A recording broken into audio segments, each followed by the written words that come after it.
అమెరికాలో ఆదానిపై ఆరోపణలు వస్తే దానికి ప్రధాని మోదీకి సంబంధం ఏంటని ఎంపీ రఘునందన్ రావు ప్రశ్నించారు.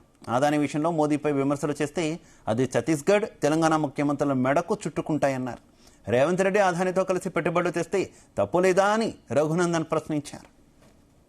ఏది పడితే అది మాట్లాడుతూ ఉంటే ఇది దేశ హితానికి మంచిది కాదనేది మేము రాహుల్ గాంధీ గారికి చెప్పదలుచుకున్నాం. మీరు గోద్రా దగ్గర నుంచి మొదలుకుంటే ఆదాని దాకా ఎన్ని మాటలు మాట్లాడినా ఈ దేశ ప్రజల విశ్వాసం నరేంద్ర మోడీ గారి నాయకత్వం మీద ఉంది కాబట్టి భారతీయ జనతా పార్టీ సక్సెస్ఫుల్ గా 3వ సారి ఈ దేశంలో అధికారంలోకి వచ్చింది. ఆదానితో ఒప్పందం చేసుకుని దాంట్లో అవినీతి ఉందని అక్కడ బయటపడ్డందుకు ఛత్తీస్గఢ్ ముఖ్యమంత్రిని, మాజీ ముఖ్యమంత్రిని కాంగ్రెస్ పార్టీకి వెళ్ళి సస్పెండ్ చేస్తావా? రాహుల్ గాంధీ చెప్పాలి.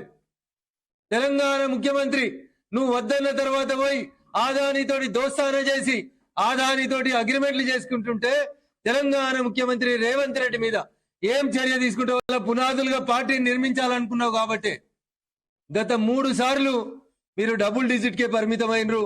భవిష్యత్తులో మీ పార్టీ పూర్తిగా నశించిపోయడానికి కారణం ఎవరన్నా అవుతారంటే దుబాయ్లో ఒక చట్టం, అమెరికాలో చట్టం, ఆస్ట్రేలియాలో చట్టం, భారతదేశంలో చట్టం, లంకలో ఇంకో చట్టం ఉంటుంది. అమెరికాలో కేసు అయితే ఆదానిని ఇండియాలో అరెస్ట్ చేయమని అడుగుతారు. ఇది వీళ్ళకు ఉన్నటువంటి తెలివి. అందుకనే దేశ ప్రజలు మిమ్మల్ని గాడుంచిర్రు, మమ్మల్ని గీడుంచిర్రు అనేది ఒకసారి రాహుల్ గాంధీ అర్థం చేసుకోవాలి. నిజంగా దాంట్లో ఏమైనా అబద్ధం ఉంటే, మీ దగ్గర ఏదైనా ఆధారాలు ఉంటే, గత 10-12 ఏళ్ల నుంచి పాడిందే పాడరా పాసుపర్ల భాగవతం అని ఆదాని మోడీ, ఆదాని మోడీ, మోదాని అని మాట్లాడుతున్నారు కదా. గల్లీ నుంచి ఢిల్లీ దాకా ఇన్ని కోట్లు ఉన్నాయి. కపిల్ చిదంబరాలు ఇంకా చాలా మంది ప్రముఖ న్యాయవాదులు ఉన్నారు కదా మీ దగ్గర. ఏం చేస్తున్నారు? కేసులు ఎందుకు వేస్తలేరు? ప్రజలు మీ మాటని ఎందుకు నమ్ముతలేరో ఒకసారి మీరు దయచేసి అర్థం చేసుకోవాలి. మోడీ మీద ఏదో బురద జల్లాలని చూస్తే అది సూర్యుని మీద ఉమ్మేసినట్టు అవుతుంది.